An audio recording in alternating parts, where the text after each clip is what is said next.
حوسەری پیاوێکی دەشتەکی میسری لە لادەیەکە ئەژیا.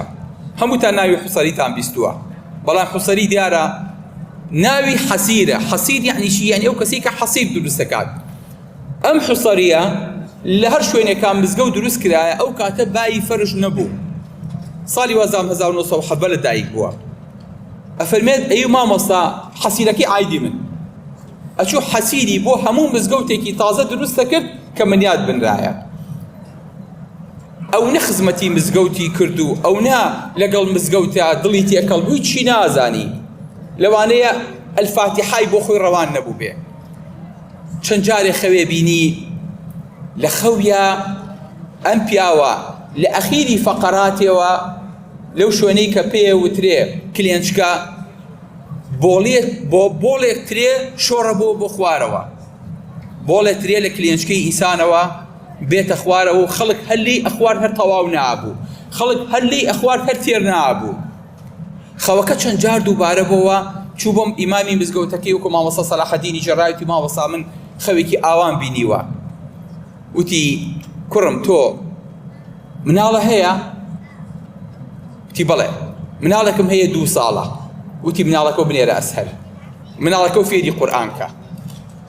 محمودی کوڕی ناردە مزگەوت فێری قورئانی کرد، لە ماوەی 8 ساڵە قورئانی لەبەر کرد.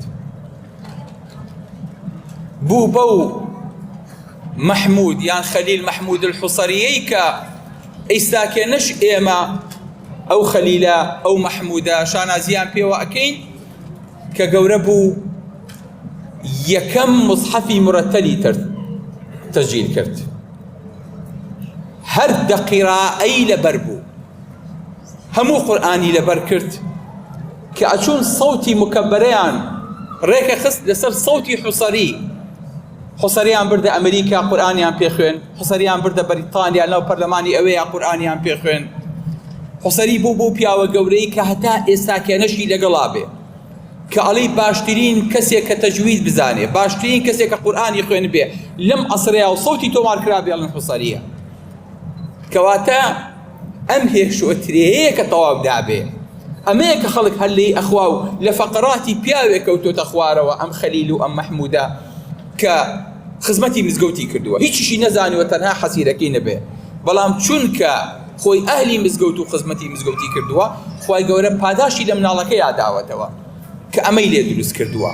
هەزارەها هاتن و ڕۆیشتن هیچیان بەدەست نەهێنا، بەڵام پیاوێکی وا تا ڕۆژی قیامەت خۆی و مناڵەکەی ناوێمێنێ.